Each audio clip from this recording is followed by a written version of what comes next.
there, welcome once again to It's a Mystery, and another collection of weird and wonderful mysteries that we will attempt to solve. As usual, we've been out collecting some of the most unbelievable stories that you're ever likely to hear. And in the studio, we're going to be attempting to shed some light on other very weird goings-on. We reveal what was so unusual about this man who went out for an evening stroll. Tristan reveals how a humble seagull could save a woman's life. And in the studio, we have a real-life vampire.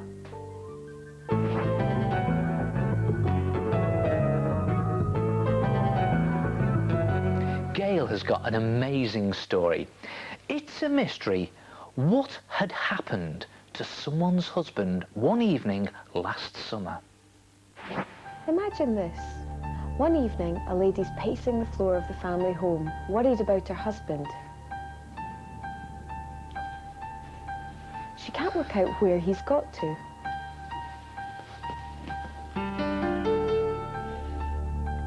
As the hours tick by, the lady grows more and more anxious for news.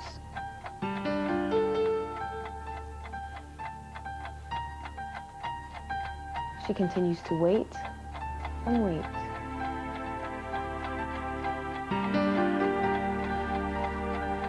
And then, at 5:20 in the morning, all of a sudden she jumps as the doorbell rings.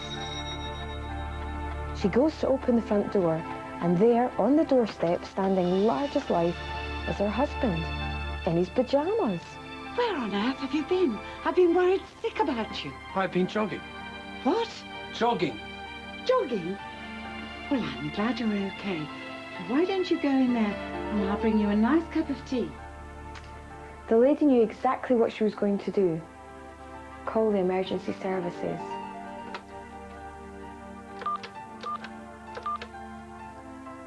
Police? So, hold on. What's going on? Where had her husband been to in the middle of the night? And why was he still in his pyjamas? And why on earth did she then rush off to call the emergency services? So why do you think someone would want to do that? Was the man that had turned up not really her husband after all? Well, here's what had happened. A few hours earlier, the husband had been fast asleep in hospital after an operation. In a deep, deep sleep, without once waking up, he unbelievably got out of bed. Wearing his pyjamas and slippers, he strolled down the stairs.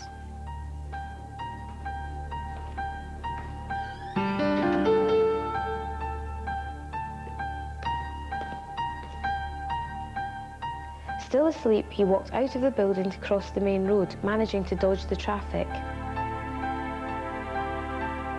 At first, no one in the hospital noticed, but soon hospital staff did realise that he had gone missing and called his wife to let her know. Hello? Hospital? Gone missing? What do you mean, missing? So she had spent the evening at home worrying and waiting for news. But how could he disappear? Meanwhile, her husband continued to walk and walk through the city centre. Next, he walked through a large residential estate, and after 5 miles, he ended up at his own home, where he rang his own doorbell and came face to face with his wife. Where on earth have you been? I've been worried sick about you. I've been jogging. What? Jogging. Jogging? Well, I'm glad you're okay.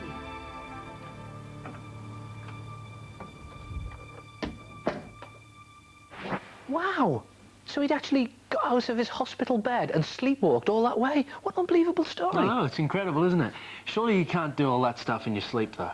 Well, hang on, I've been doing some research, and you know, it's not as ridiculous as you might think. Sleep experts say that people are able to do many things when they're technically asleep.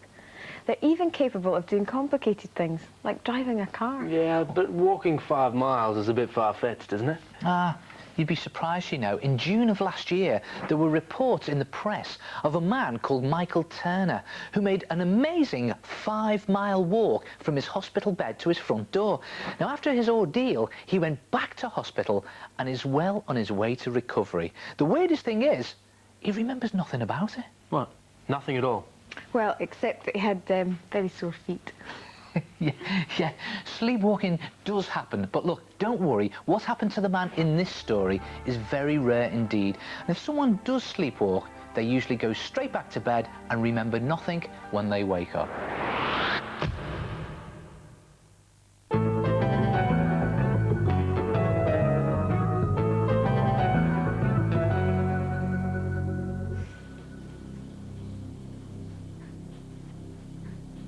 Do you like a good spooky story full of ghosts, monsters, or even one of the most famous bloodsuckers of all time, vampires?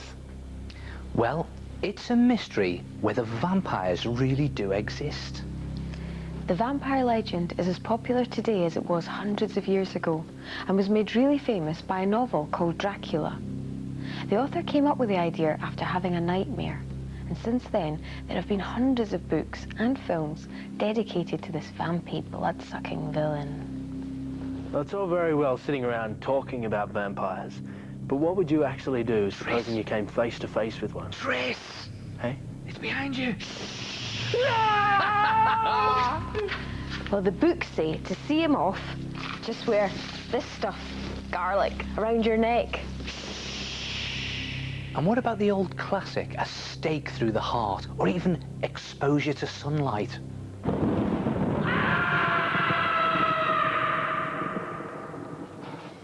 But are vampires simply a figment of people's imagination? Could there really be such a thing as a real-life vampire? Could there really be bloodsuckers roaming the earth, preying on unsuspecting victims? What do you think? Well, believe it or not, there are. We can categorically reveal that the deadliest bloodsucker of them all is amongst us today. A real-life vampire. It's been said that if you don't count wars and accidents, it is responsible for over half of all human deaths since the Stone Age. This creature is fond of the odd drop of blood or two.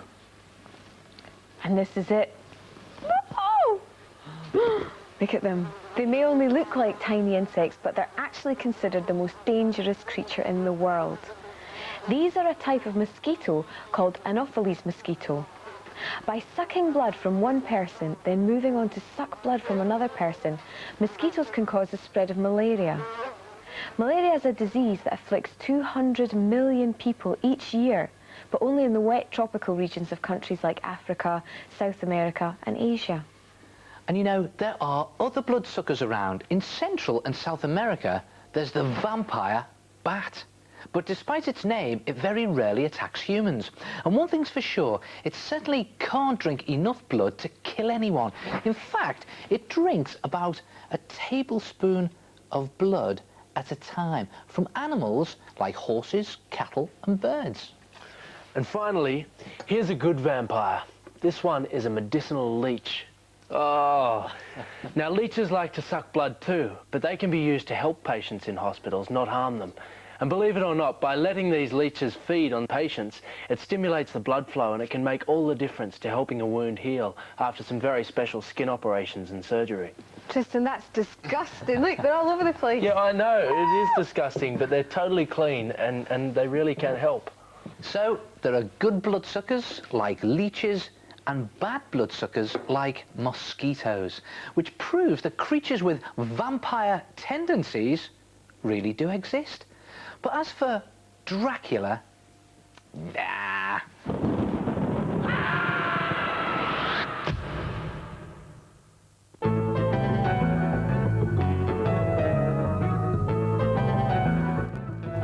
Okay, here's one for you. Do you believe that people and animals can have some sort of special relationship, you know, some sort of special bond? Well, here's an incredible tale. It's a mystery how a seagull saved a woman's life. One afternoon, Diane Forrester decided to go for a walk, as she often liked to do. She walked along the sea cliffs of her seaside hometown, breathing in the fresh air, checking out the views. She was totally unaware of the events that were about to unfold. As she was walking along her usual route, suddenly she somehow managed to stumble, falling over the cliff to a ledge below. Diane was shocked and too badly hurt to move.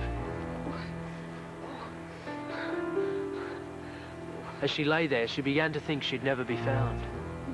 However, miraculously, sometime later, her sister Shirley walked to the very spot along the cliff edge where Diane had fallen over. As if by chance, Shirley looked out over the cliff and saw her sister lying there, hurt. Diane, you all right? I've twisted my ankle. I can't move. Hang on, I'll go and get some help. Shirley quickly went to alert the emergency services to rescue Diane. Here you are, Diane. Oh, here's your tea. Thank you. After being taken to hospital, Diane went home to recover from a badly twisted ankle and severe bruising. It's lucky I found you. No, really, absolutely. Yeah. What an incredibly lucky coincidence. Or was it? Could Shirley have known that her sister had fallen onto the deserted cliff edge? Could someone have seen the whole thing and phoned her? And hold on. Where do sequels come into this strange tale? Well, I can guarantee what you're about to see is absolutely amazing. As Diane lay there trapped on the ledge, she remembers a seagull hovering above her as she cried out for help in desperation. Meanwhile, Diane's sister was at a house doing some work in the kitchen, and suddenly she heard this tapping on the window. So she looked outside, and she saw a bird flapping around, as if it was trying to get her attention. The sister came out of the house and the seagull flew off. She decided to follow the bird to see what was causing it such distress. As the bird flew, she followed, until eventually the gull hovered above the cliff edge. She looked over the edge and saw Diane down below. Diane! Diane, you all right? Hold on, I'll go and get help. So, a seagull helped save a woman's life, and although the gull was not a pet, the sisters recognised it as the wild bird that they had been recently feeding. Don't you think that's remarkable? A seagull's all the same to me. Yeah. Well, I've asked the experts who believe it is possible a seagull could have saved the woman's life. Now, they say female gulls especially can be very protective of male gulls bearing food, and they're capable of great tenderness. So, because the sisters provided the seagull with food, it could have become very protective, looking after Diane in the only way it knew how. Seems possible, doesn't it? What do you think?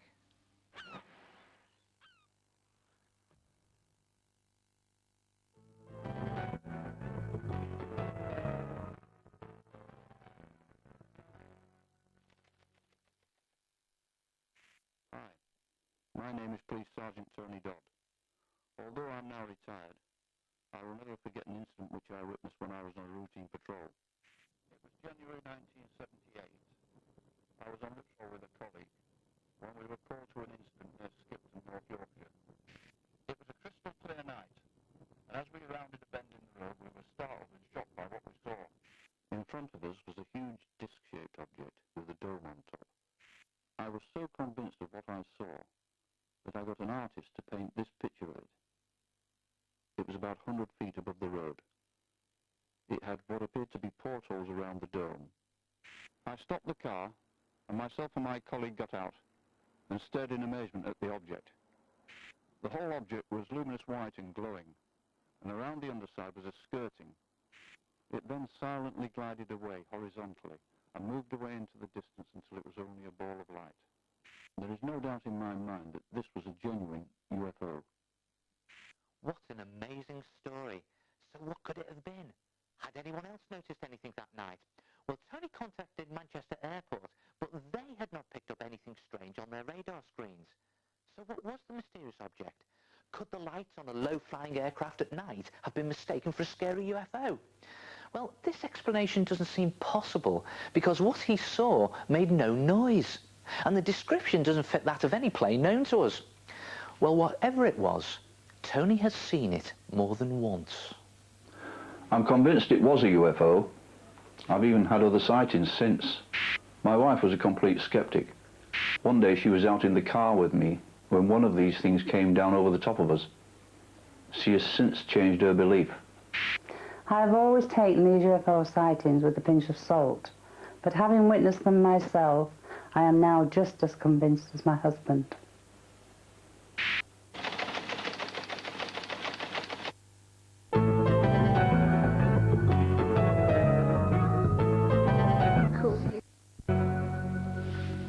Do you know what? What? It's a mystery to me how worms dig tunnels when they haven't got any arms or legs.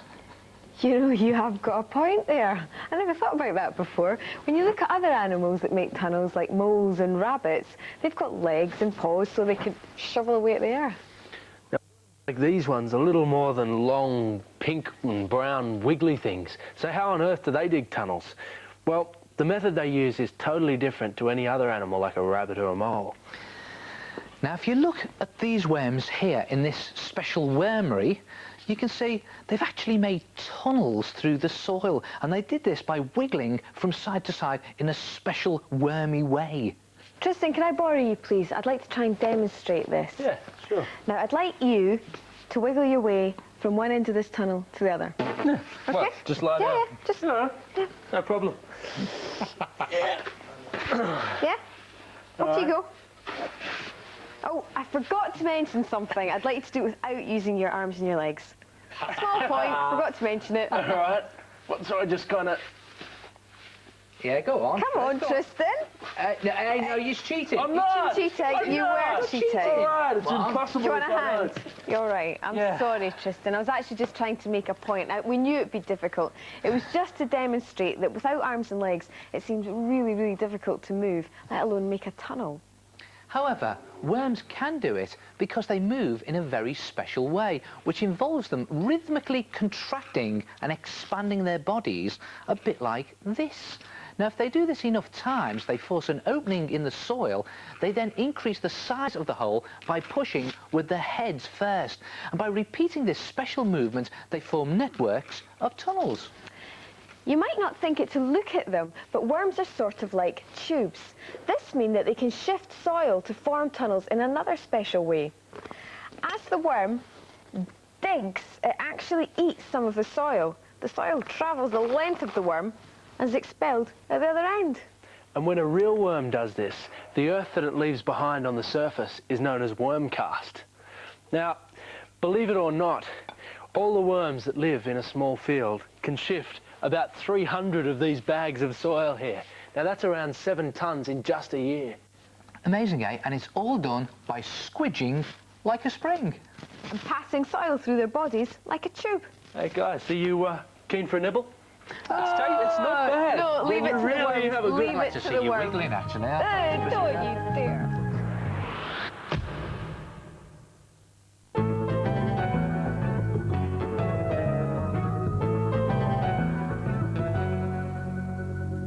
Well, that's it. Another bunch of mysteries solved and plenty more remain unsolved. But before you go, here's one last mystery for you to solve. A boy in a sweetie shop has 2 coins which add up to a total of 60 pence. But if one of the coins is not a 10p, what are the 2 coins? Can you solve it? We'll reveal the answer next time. Ooh, we'll find out the answer to that one next week. Yes, we will, but this is the answer to last week's mystery. A girl walks up to a counter to pay £5 for a book, but then...